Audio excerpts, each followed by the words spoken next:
Hi guys, welcome back to my new video. मैं हूं मुनीश मेहता। कैसे हो आप सब? उम्मीद है आप सभी ठीक होंगे। इस वीडियो में मैं आपको सिखाऊंगा कि एडोब एनिमेट में की फ्रेम क्या होती है और की फ्रेम को कैसे यूज करते हैं। तो ये वीडियो बनने वाला है बिगिनर्स के लिए, और जो बंदा अभी स्टार्ट कर रहा है अपना एडोब एनिमेट में काम करना कि एडोब एनिमेट में काम कैसे होता है, तो सबसे पहले उसको की फ्रेम के बारे में पता होना चाहिए कि की फ्रेम होती क्या है। तो वीडियो के साथ बने रहना। अगर आप बिल्कुल ही फ्रेशर हो, आपको मैं पहले बता दूं कि जब भी मैं बिगिनर्स के ऊपर वीडियो बनाता हूं तो वो वीडियो ज़्यादा मतलब उसमें ज़्यादा व्यू नहीं आते, कम आता है और वॉचिंग टाइम भी कम आता है क्योंकि डाउनलोड करते हैं आप लोग। तो आप लोगों को कहना चाहूँगा कि अगर आप शुरू से सीखना चाहते हो कोई एडोब एनिमेट के बारे में, ये सारी चीज़ें क्या होती है, तो सारे टूल्स के बारे में एक एक करके बताऊँगा। तो मैं आपसे एक ही रिक्वेस्ट करूँगा, वीडियो को पूरा देखना बिना स्किप किए हुए। आज जो बिगिनर्स वाला टॉपिक है वो है की फ्रेम के बारे में। देखो, पहले जब भी होता है तो अपने पास ना इस तरह का रहता है, ये लेयर्स है। तो यहाँ पे सारा जो यहाँ पे दिख रहा है, तो ये सारी यहाँ से मैं बड़ा करता हूँ। तो ये यहाँ पे एक ये फ्रेम है। तो यहाँ पे फ्रेम है। तो अब क्या होता है, आपका एक नॉर्मल की फ्रेम होता है, एक होता है मतलब ब्लैंक की फ्रेम। तो यहाँ पे क्या करता है, ये कैसे काम करता है ये मैं आपको बताऊँगा।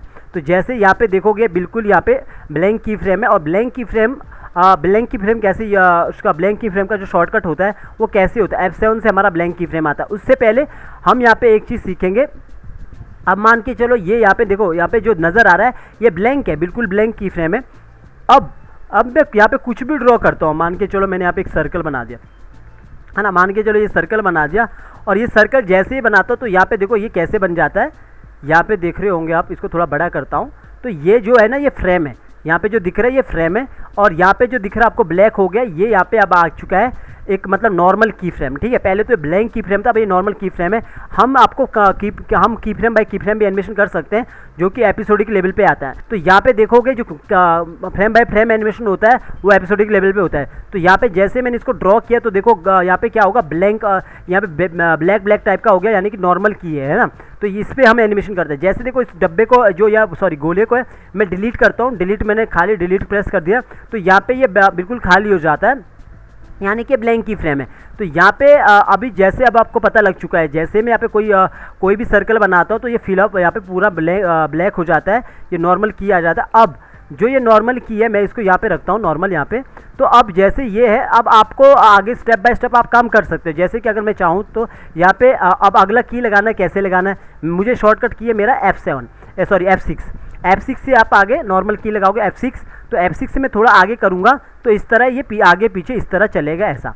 तो ये है नॉर्मल तरीका। गाइज, अगर आप नए हो, आपको लग रहा है मैं क्या बता रहा हूँ, ये फ्रेशर के लिए, बिल्कुल ही ऐसे फ्रेशर जिन्होंने अभी ये एनिमेट को ओपन किया ही है। अगर आपको पता होगा मेरे चैनल के बारे में तो आपको पता होगा यहाँ पे मैं कितनी सारी वीडियो बना चुका हूँ। तो आपको पुराने वीडियो जरूर देखना बिना कमेंट किए हुए, क्योंकि गाइज यहाँ पे मैं आपको जो भी चीज़ बताता हूँ फ्री में बताता हूँ। अगर आपको क्लास ज्वाइन करना उसके लिए आपको पे करना होगा, ठीक है।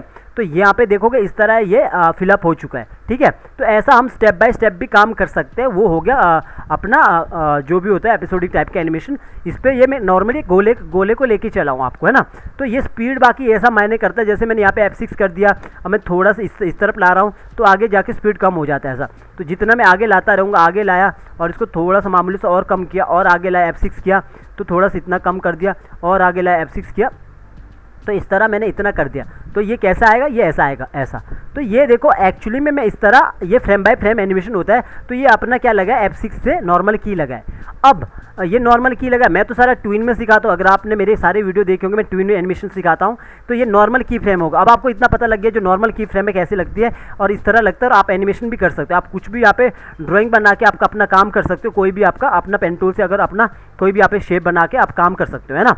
तो ये आपको पता लग चुका है कि नॉर्मल की फ्रेम कैसा होता है और हम किस तरह इसका यूज़ कर सकते हैं फ्रेम बाय फ्रेम। वैसे तो मैं ये आपको बताऊंगा आगे जाके कि इसको मैं ट्विन के साथ कैसे काम करता हूँ इसका।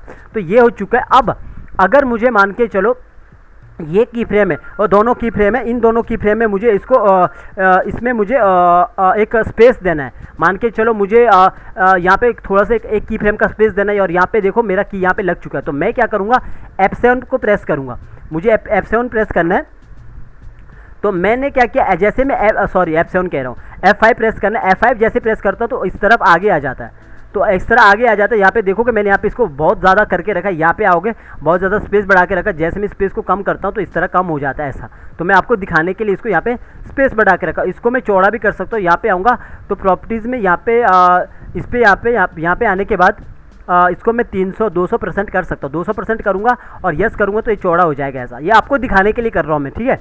तो यहाँ पे देखोगे जितना मैं F5 करूँगा उतना ये बढ़ता रहेगा। ये पूरा का पूरा एक ड्राइंग है और इसके बीच में आप और भी चीज़ कर सकते हो, तो मतलब और भी चीज़ ऐड कर सकते हो। तो अपना इस तरह एनिमेशन हो गया। ये नॉर्मल सा बता रहा हूँ, की फ्रेम के बारे में बता रहा हूँ, एनिमेशन के बारे में नहीं, ठीक है। तो ये हो चुका है।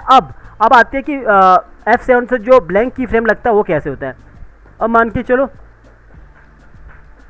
मैं यहाँ पे आया, मैंने यहाँ पे F7 करना है, तो यहाँ पे आया F7 करना है। ये अभी बिल्कुल चौड़ा दिखा रहा है बिकॉज मैंने यहाँ से इसको बड़ा किया है। तो अभी मैंने यहाँ पे F7 करना है, तो F7 करने से देखो यहाँ पे हट चुका है और यहाँ पे देखो खाली हो चुका है। तो ये जो खाली हो चुका है ये F7 से हमारा ब्लैंक की फ्रेम आ चुका है। तो यहाँ पे ये खाली हो चुका है, यहाँ से वो हट चुका है। तो अभी जैसे यहाँ से हट चुका है और यहाँ पे भी मुझे कुछ नया चीज़ क्रिएट करना है, तो मैं यहाँ पे क्रिएट कर सकता हूँ और इसको हटा के, इसको बोलते हैं ब्लैंक की फ्रेम। ब्लैंक की फ्रेम हम ऐसा यूज़ करते हैं कि उस पर हम नया शॉट ले सकते हैं, यहाँ पे नया चीज़ यहाँ पे क्रिएट कर सकते हैं। मान के चलो मुझे इस यहाँ पे ये वाला कुछ नया टाइप का मुझे नया वो कुछ मुझे ड्राइंग यहाँ पे क्रिएट करना है। तो पहले में मेरा ये है, दूसरे में मेरा ये है। तो ऐसा नहीं है कि यहाँ पे इसी पे भी नहीं कर सकते, इस पर भी कर सकते हैं, लेकिन फिर आपको ये डिलीट करना होता है।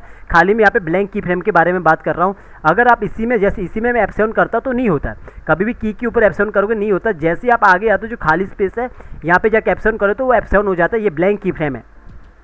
तो ये हो चुका अपना इतना। और जैसे देखो अभी ये आपका F6 से आपको पता लग चुका है कि अपना नॉर्मल की लगता है, F7 से अपना ब्लैंक की लगता है, ब्लैंक की लगता है, बिल्कुल खाली हो जाता है। मतलब वो खाली होने का मतलब ये, अब नॉर्मल लैंग्वेज में समझोगे आप तो ये यहाँ पे खाली हो चुका है।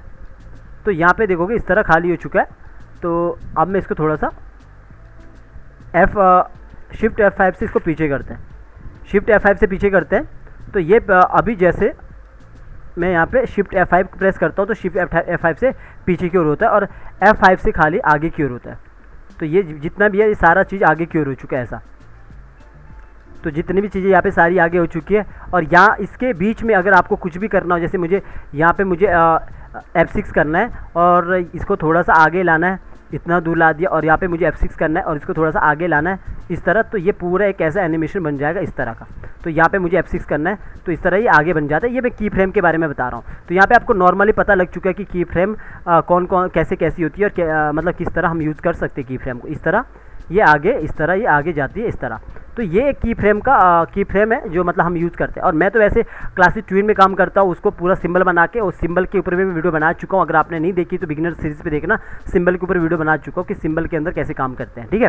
तो ये सारी चीज़ बता चुका हूँ। तो अपना ये हो चुका है कि ये फ्रेम बाय फ्रेम एनिमेशन ऐसा कर सकते हैं। और F7 के बारे में मैंने बता दिया कि F7 यहाँ पे खाली F7 ही प्रेस करना है तो ब्लैंक की फ्रेम लग जाएगा ऐसा। नॉर्मली यहाँ पे ब्लैंक की फ्रेम लग जाएगा। तो यहाँ पे देखो जितना भी यहाँ पे आपको नज़र आ रहा है, जैसे इसके ऊपर लेता हूँ तो यहाँ पे जितने भी आपको ये आगे नज़र आ रहा है, मैं इसको आगे बढ़ाता हूँ, ये सारी फ्रेम है, ये सारी फ्रेम है। आप फ्रेम में काम कर सकते हो। और फ्रेम में आउटपुट कितना निकलता है, एक जो अपना एडोब एनिमेट में आउटपुट कितना निकलता है, एडोब एनिमेट पे आपका आउटपुट निकलता है 16,000 फ्रेम में। 16,000 फ्रेम से आगे आपका आउटपुट नहीं निकलता है, ठीक है। तो इतना फ्रेम में आप काम कर सकते हो 16,000 फ्रेम तक। आगे फ्रेम तो आपको काफ़ी मिलेगा, लेकिन 16,000 फ्रेम तक आप आउटपुट निकाल सकते हो। तो गाइज़ ये मैं छोटा सा एक वीडियो लाऊंगा आगे, मतलब ऐसे छोटे छोटे वीडियो लाऊंगा ताकि आपको समझ आए। मुझे उम्मीद है आपको ये जो F6 के बारे में मैं बता रहा हूँ कि आपको समझ आ चुका कि नॉर्मल की क्या होती है। नॉर्मल की, ये नॉर्मल की हो गया, ठीक है। ये सारा फ्रेम है। तो यहाँ पे नॉर्मल की फ्रेम हो गया और इसके बाद F7 वाला आपको पता लग चुका। जैसे मैं F7 करता हूँ तो ये ब्लैंक की फ्रेम है, तो यहाँ से ये हट जाता है, यहाँ से देखो ये हट जाता है। और उसके बाद मैंने आपको बता दिया यहाँ पे कि F7 से मैं आपको बता चुका हूँ कि F7 से बता चुका ब्लैंक की फ्रेम। और उसके बाद F5 जैसे करता हूँ, शिफ्ट F5 करता हूँ तो आगे बढ़ता है। जैसे मैं शिफ्ट F5 करता हूँ पीछे बढ़ता है, पीछे आता है। तो शिफ्ट F5 ना दबा के F5 भी खाली करके तो वो आगे जाता है, नॉर्मली वो आगे जाता है ऐसा। तो ये आगे स्पेस बढ़ाने के लिए आप शिफ्ट F5 कर सकते हो तो वो आगे बढ़ जाता है, जितने फ्रेम है वो आगे बढ़ जाता है, स्पेस हो जाता है। तो देखो, तो ये है हमारा की फ्रेम। F6 की फ्रेम से हम ऐसा करते हैं। तो अब देखो मैंने यहाँ पे कोई कैरेक्टर लिया है, जैसे मेरे यहाँ पे सारे कैरेक्टर है, सारे ये कैरेक्टर, तो आपको पता लग चुका है ये जो ब्लैंक है यहाँ पे नॉर्मल की फ्रेम है।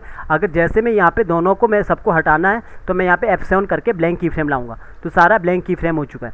तो अभी यहाँ पे ब्लैंक की फ्रेम हो चुका है और इसके अंदर जाऊँगा मैं किसी के एक अंदर। तो यहाँ पे देखोगे मैंने क्या किया है, यहाँ पे एक की लगाया नॉर्मल और यहाँ पे एक की लगाया नॉर्मल। तो इस तरह ये यहाँ पे एनिमेशन कर रहा है। मैंने क्या किया, बस इसको मोशन, इसको पूरा का पूरा इसको एक सिंबल बनाया हूँ और टाइप्स रहेगा ग्राफिक, तो ये अलग है। तो यहाँ पे देखो की फ्रेम में काम हुआ है, लेकिन ट्विन के साथ काम हुआ है। ट्विन के ऊपर पहले वीडियो बना चुका हूँ। तो उम्मीद है गाइस ये छोटा सा एक वीडियो है जो आपको समझ आया होगा कि फ्रेम कैसे होता है। ये बिगिनर्स के लिए किस तरह इस की फ्रेम का यूज़ कर सकते हैं आप, और ये खाली की फ्रेम का आप यूज़ अपना ड्राइंग के लिए, अपना इफेक्ट के लिए भी यूज़ कर सकते हैं।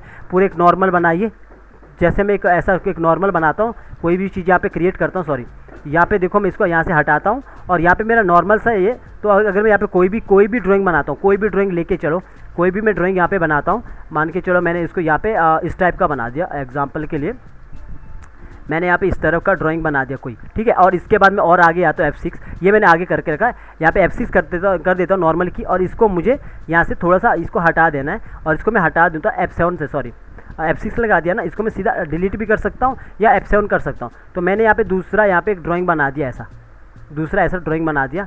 तो ये दो ड्राइंग बन चुका है, ऐसा और ऐसा दो ड्राइंग बन चुका है। तो इस तरह आप अपना मतलब इसमें आगे जाके यहाँ पे मैं F7 कर सकता हूँ। इस तरह आप अपना मतलब कोई भी ड्राइंग यहाँ पे क्रिएट कर सकते हो।